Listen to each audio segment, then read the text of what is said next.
وعلى رسوله الكريم أما بعد فأعوذ بالله من الشيطان الرجيم بسم الله الرحمن الرحيم إنا نحن نزلنا الذكر وإنا له لحافظون وقال رسول الله صلى الله عليه وسلم أشراف أمتي حملة القرآن وأصحاب الليل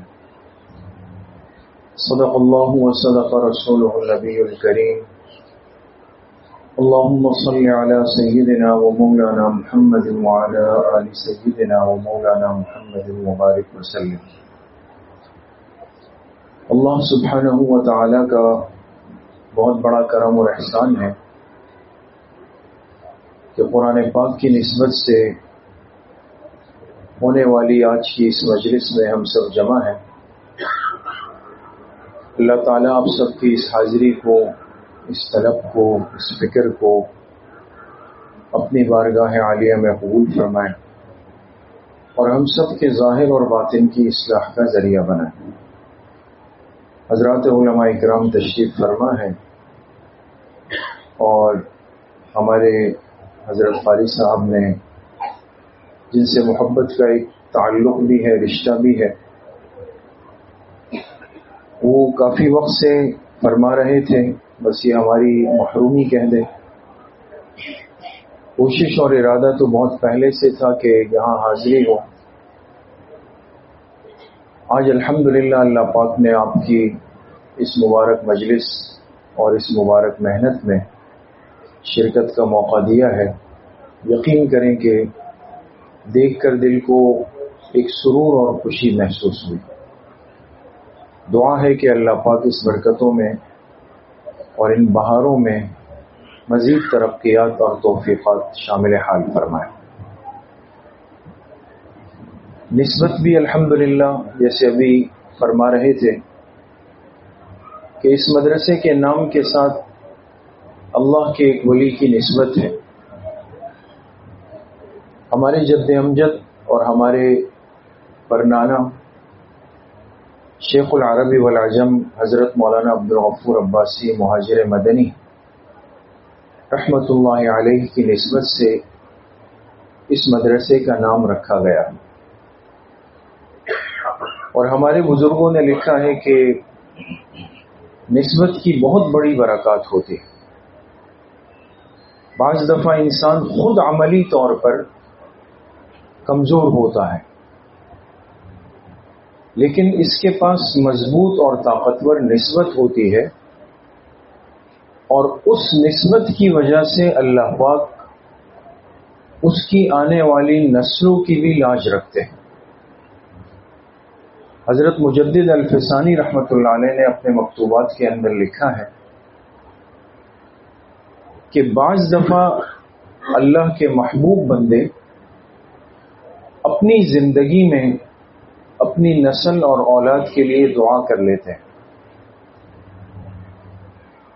اور اس دعا کا اثر اللہ پاک اپنے اس محبوب بندے کی 7 نسلوں تک چلاتے ہیں۔ 7 نسلوں میں اس دعا کا اثر چل رہا ہوتا ہے۔ تو یہ نام کی نسبت بھی معمولی نہیں۔ ہماری والدہ مرحومہ جن کا تقریباً 2 سال قبل انتقال ہوا رمضان کے مہینے میں، وہ ہمیں فرمایا کرتی تھی کہ ہم نے بچپن میں حضرت مولانا عبدالغفور عباسی رحمۃ اللہ علیہ کو دیکھا تھا، اور اس نسبت سے وہ ایک بڑا عجیب واقعہ بیان کرتی تھی کہ ہم چھوٹے چھوٹے تھے، اور جیسے بچے ہوتے ہیں گھر سے نکل کر باہر جا کے کہیں کونے میں بیٹھ جاتے ہیں،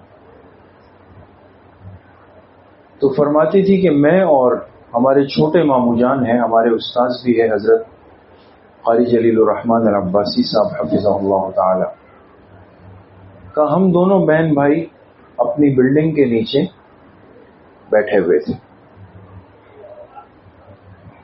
اور اتنے میں ایک دم گاڑیوں کا ایک بہت بڑا قافلہ آیا۔ اب یہ اس وقت کی بات ہے 1965-70 کی، جب گنے چنے لوگوں کے پاس گاڑیاں ہوتی تھی، وسائل ہوتے تھے، اسباب ہوتے تھے، تو ایک بڑا گاڑیوں کا قافلہ جو ہے وہ گلی میں داخل ہوا. سب لوگ متوجہ بھی ہو گئے، پتہ نہیں کیا ہوا، کون آیا. تو کہا اتنے میں ہم نے دیکھا کہ گاڑی جب کا دروازہ ایک خادم نے اتر کے کھولا اور حضرت مولانا عبدالغفور عباسی مہاجر مدنی رحمۃ اللہ علیہ وہ تشریف لائے. ہمارے جو نانا تھے حضرت مولانا عبدالرزاق صاحب، اور یہ جو ہمارے بڑے ماموں ہیں حضرت مولانا شمس الرحمن العباسی صاحب، ان کے والد صاحب تھے مولانا عبدالرزاق صاحب رحمہ اللہ. تو حضرت اپنے بھتیجے سے ملاقات کے لیے تشریف لائے. تو جب تشریف لائے تو ان کے ساتھ سینکڑوں مریدین تھے، پوری جماعت تھی، ایک بڑا قافلہ تھا. تو خیر حضرت اترے. کام بچے تھے، اتنا بچپنا تھا کہ ہم نے یہ بھی ضرورت محسوس نہیں کی کہ ہم اپنی جگہ سے اٹھ کر جائیں حضرت سے سلام کریں. ایک بے پرواہی کا جیسے جس کو کہا جائے. فرمایا بارش ہوئی تھی تو بارش کی وجہ سے جیسے جگہ جگہ پانی کھڑا ہوتا ہے تو وہ پانی بھی کھڑا ہوا تھا. حضرت اترے اور جب ہمیں دیکھا پہچان گئے کہ یہ بچے ہیں، تو اسی بارش کے پانی میں اپنے پائنچے اٹھا کر کے، اور مریدین نے کہا کہ حضرت یہ پانی گندا ہے، اس کے ساتھ گٹر کا پانی ہے. اور میں نے یہ جو ہے میرے پوتے یہاں پر بیٹھے ہوئے ہیں، میں ان سے ضرور ملاقات کروں. اور میں تشریف لائے، ہمارے سروں پہ ہاتھ پھیرا اور پھر فرمایا کہ جا کے والد صاحب کو بتائیں کہ میں آیا ہوں. یہ تمہیدی بات آپ ساتھیوں سے عرض کر رہا ہوں. اصل بات جو مجھے عرض کرنی ہے وہ یہ ہے کہ والدہ مرحومہ فرماتی تھی کہ بالکل ہماری بلڈنگ کے نیچے ایک بہت بڑا کھانے کا ہوٹل تھا، بہت بڑا. اور اس ہوٹل کے جو مالک تھے وہ حضرت مدنی کے مریدین میں سے تھے. تو انہوں نے جب دیکھا کہ بھئی حضرت تشریف لائے ہیں علاقے میں اور ہوٹل کے اوپر گھر میں ہے، تو انہوں نے کیا کیا کہ جتنے ہوٹل کے ملازمین تھے، ہم نے دیکھا ہوگا آپ حضرات نے بھی کہ ہوٹل میں جو عملہ کام کرتا ہے، کوئی روٹیاں بنا رہا ہے، کوئی سالن بنا رہا ہے، تو ان کے پاس تو بقدر ضرورت لباس ہوتا ہے نا، تہبند پہنا ہوا ہے اور جسم کھلا ہوا ہے. اب نسبت کا اثر کتنا ہے، ماحول پہ پڑتا ہے. اور میں ہم اوپر چلے گئے اور جب ایک گھنٹے کے بعد حضرت نیچے اترے اور ہم آئے تو ہوٹل کا جتنا عملہ تھا، چاہے وہ روٹیاں بنا رہا ہے، پیڑے بنا رہا ہے، سالن بنا رہا ہے، چائے تقسیم کر رہا ہے، پورے کے پورے عملے نے سفید کپڑے اور سفید عمامہ پہنا ہوا. ہوٹل کے مالک نے سب کو پابند کیا کہ بھئی حضرت صاحب آئے ہیں اور اب اس حلیے میں ہم یہاں نہیں گھومیں گے پھریں گے. لہذا سب کو کیا کیے، سفید کپڑے پہنائے، اہتمام سے سفید عمامہ پہنایا. اور جب حضرت اترے تو سب قطار میں کھڑے ہو گئے اور ان سے مصافحہ کیا. پھر وہ ہوٹل کے مالک نے درخواست کی کہ حضرت آپ صرف اتنی شفقت کر لیں کہ یہ ہوٹل کے درمیان سے ایک راستہ ہے جو اس سڑک پہ نکلے گا، آپ اس بیچ سے گزر جائیں. حضرت نے فرمایا وقت نہیں ہے، اور میں صرف چند قدم آپ گزر، برکت کے لیے آپ کو اپنے ہوٹل کے بیچ سے گزار کے دوسری طرف. عرض کرنے کا مقصد اس واقعے کے پیچھے صرف اتنا ہے کہ اللہ کے نیک بندوں کی نسبت کا ماحول پہ بھرپور اثر پڑتا ہے. ہمارے علماء نے، ہمارے بزرگوں نے اپنی مساجد، اپنی مدارس، اپنے مکاتب، اپنے خانقاہوں، دین کے جتنے شعبے ہیں، حق کے راستے ہیں، اس بات کا ہمیشہ خیال رکھا ہے کہ اس کا نام رکھنے میں بھی بڑوں کی نسبت کا لحاظ کیا جائے. ایک اثر ماحول پہ پڑتا ہے. آج ظاہراً چھوٹی سی جگہ ہے، چھوٹی سی ایک جگہ ہے، لیکن اگر ہمارے اس چھوٹے سے ادارے سے اگر آج 3 حافظ 2 ناظرہ قرآن پڑھنے والے بچے فارغ ہو رہے ہیں تو کیا میرے عزیزوں دوستوں بزرگوں یہ اس بات کی کھلی دلیل نہیں کہ اللہ پاک کی رحمتیں متوجہ ہیں؟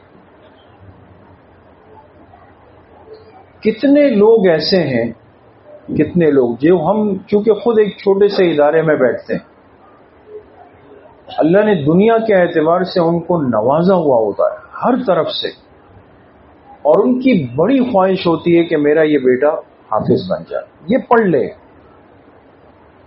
وہ کہتے ہیں جو ہو سکتا ہے امام صاحب آپ کر لیں، جس کو پڑھانا ہو جو لگے بس یہ پڑھ لے، لیکن وہ بچہ نہیں پڑھتا۔ کتنے خوش نصیب ہیں وہ والدین، شاید ان بچوں کے والدین کے پاس اتنے اسباب نہیں ہوں، اس طرح کی رہائش نہیں ہو، اس طرح کی سواریاں نہیں ہو جو باقی لوگوں کو میسر ہے، لیکن ایسی اولاد اللہ جس کو نصیب کر دے جو ماں باپ کی زندگی میں قرآن کی نعمت اپنے سینوں میں محفوظ کر لے، جو ماں باپ کی زندگی میں خوبصورت اور شریعت کے مطابق چہرے اور لباس کے ساتھ ان کے سامنے گھوم پھر لیں، اور ان کے والدین جب دنیا سے جا رہے ہوں تو مطمئن ہو کہ مجھے جب قبر کے اندر اتارا جائے گا تو یقیناً میں اپنے پیچھے ایسا سرمایہ چھوڑ کے آیا ہوں کہ جو میرے لیے ایصال ثواب ضرور کرے۔ اس لیے میرے محترم دوستوں، بھائیوں اور بزرگوں، آپ حضرات کی بڑی خوش نصیبی اور بڑی سعادت ہے کہ ایسے حضرات، ایسے علماء، ایسے اساتذہ اللہ نے آپ کو نصیب کیے کہ جنہوں نے ہمارے آپ کے بچوں کی فکر کی، احساس کیا۔ اس کے نتیجے میں ہم ان کو کتنے دنیا کے اسباب دے رہے ہیں، ہم نے کیا کچھ دیا ہوا؟ کچھ بھی نہیں دیا ان کو۔ وہ بیچارے فکر کرتے ہیں کہ بھئی مدرسہ بھی اچھا ہو، ہر چیز کا انتظام بھی ہو، کیوں ہو؟ بھئی یہ بچے پڑھ لیں، سہولت کے ساتھ پڑھ لیں، قیمتی بن جائیں۔ ماں باپ کی ایک امانت قاری صاحب کے پاس ہے، امانت میں خیانت نہ ہو جائے۔ اس لیے میں تمام آنے والے مہمانوں سے، بچوں کے سرپرستوں سے یہ عرض کروں گا کہ ان علماء کا، ہمارے ان بڑوں کا، ان قاری صاحبان کا ہم سب پر، ماحول پر، معاشرے پر، علاقے پر بہت بڑا احسان ہوتا ہے۔ اس لیے آج کی اس مجلس پر جتنا ہم اللہ پاک کا شکر ادا کریں وہ کم ہے، اور ان بچوں کی خوشیوں میں آج آپ شریک ہیں۔ ایک وہ وقت بھی آئے گا جب میدان محشر لگے گا، ہمارے ہاں آج کل کہتے ہیں بھئی بچوں کی دستار بندی ہو رہی ہے، ان کو عمامہ پہنایا جائے گا، ان کی دستار بندی آج ہوگی، لیکن ایک مسلمان ہونے کی حیثیت سے یہ بات جان لیں کہ ان بچوں کے پیچھے بہت بڑی محنت ان کے ماں باپ کی ہے یا نہیں ہے دوستو؟ بہت بڑی محنت۔ ان کی دستار بندی آج ہے، اور ان کے ماں باپ کی دستار بندی قیامت کے دن ہوگی، اور وہ عام دستار نہیں ہوگی۔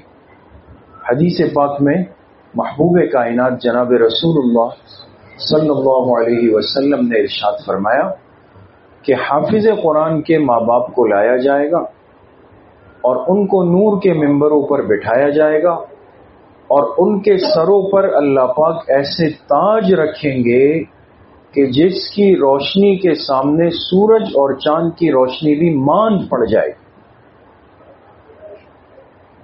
تو ماں باپ کے لیے کتنی بڑی بشارت آ گئی بھائی۔ آج تو ان کو علماء عمامے پہنا دیں گے کپڑے کے، لیکن ماں باپ کو اللہ کے دست قدرت سے نور کے تاج پہنا کر ان کی دستار بندی ہوگی۔ تو اتنی بڑی سعادت وہاں منتظر ہے۔ تو جتنا ہم اپنے ان مدارس پر، ان مکاتب پر، ان اساتذہ پر، اس پر اللہ کا شکر ادا کریں وہ کم ہے۔ آخری بات، آگے رمضان المبارک کا مہینہ آ رہا ہے، اور رمضان کا بہت بڑا گہرا تعلق ہے قرآن کریم کے ساتھ۔ رمضان قرآن سے اور قرآن رمضان سے الگ نہیں ہو سکتے۔ اسی مہینے میں اللہ نے قرآن پاک کا نزول کا آغاز فرمایا۔ یہ قرآن کا مہینہ ہے اور قرآن کے ماحول کو عام کرنے کا مہینہ ہے۔ اس لیے آج کی مجلس میں ہم سب یہ نیت بھی کریں کہ آنے والے مبارک مہینے کی بھرپور تیاری کر کے اس کو بھرپور اللہ کی اطاعت اور رضامندی میں گزاریں گے نا انشاءاللہ۔ تلاوت کا ماحول گھروں میں بنائیں۔ ایک ہوتا ہے تلاوت کا ذاتی طور پہ اہتمام کرنا، ایک ہوتا ہے تلاوت کا ماحول بنانا۔ یہ جتنے بڑے حضرات بیٹھے ہیں آپ ان سے پوچھ لیں کہ ہمارے جو بڑے تھے دادا دادی یا بعض کے والدین، ان کو ہم نے کیسے دیکھا آخری عمر میں؟ بڑے بڑے سائز کے قرآن، صبح اٹھے تو قرآن کے سامنے بیٹھے ہوئے، شام کو اٹھے تو قرآن کے سامنے بیٹھے ہوئے، اور روزانہ کئی پارے ختم ہو۔ گھر کا ایک ماحول بنتا تھا دوست، بچوں کی بچیوں کی تربیت ہوتی تھی۔ آج ہم میں سے ہر ایک یہ تو چاہتا ہے کہ بچے بچیاں بن جائیں، لیکن گھر سے تلاوت کی آواز نہیں، گانوں کی آوازیں آ رہی، شادیوں میں فائرنگیں ہو رہی ہے، پٹاخے پھوڑ رہے ہیں، نئے سال کے آغاز میں جو الٹا سیدھا ہے سب کچھ ہو رہا ہے۔ جبکہ صحابہ اکرام کا ماحول کیا تھا؟ فرماتے جب تہجد کے وقت میں کوئی نکلتا مدینہ کی گلیوں میں تو ایسی مکھیوں کی بھنبھناہٹ کی آواز، قرآن کی تلاوت ایسے ہوا کرتی تھی گھروں۔ اس لیے قرآن کی تلاوت کا ماحول بنائیں اور اپنے بچوں کو قرآن پاک کے علم کی طرف، حفظ کی طرف، صحیح پڑھنے کی طرف متوجہ کریں۔ کوشش کریں گے انشاءاللہ۔ اللہ کریم مجھے بھی آپ سب کو صحیح عمل کی توفیق نصیب فرمائے۔ ایک مرتبہ پھر اپنے حضرت قاری صاحب کے نہایت ممنون ہیں کہ ہم جیسے طالب علموں کو اس قابل سمجھا کہ آج کی اس خوبصورت مجلس میں شرکت کا موقع دے کر ہمیں سعادت بخشی۔ اللہ پاک ان کی محنت کو، ان کی کوششوں کو مزید ترقیات اور برکات نصیب فرمائے۔ جن بچوں نے حفظ اور ناظرہ مکمل کیا ہے ان کے والدین کو، بڑوں کو دل کی گہرائیوں سے مبارکباد، اور اللہ ہمارے اس مرکز اور اس ادارے میں اتنی برکتیں ظاہری اور باطنی طور پر نصیب کریں کہ آئندہ جب ہم آئیں تو انشاءاللہ ایک مجلس میں سینکڑوں طلباء کی دستار بندی ہو رہی۔ اللہ کریم مجھے بھی آپ سب کو صحیح عمل کی توفیق نصیب فرمائے۔ وآخر دعوانا الحمدللہ رب العالمین۔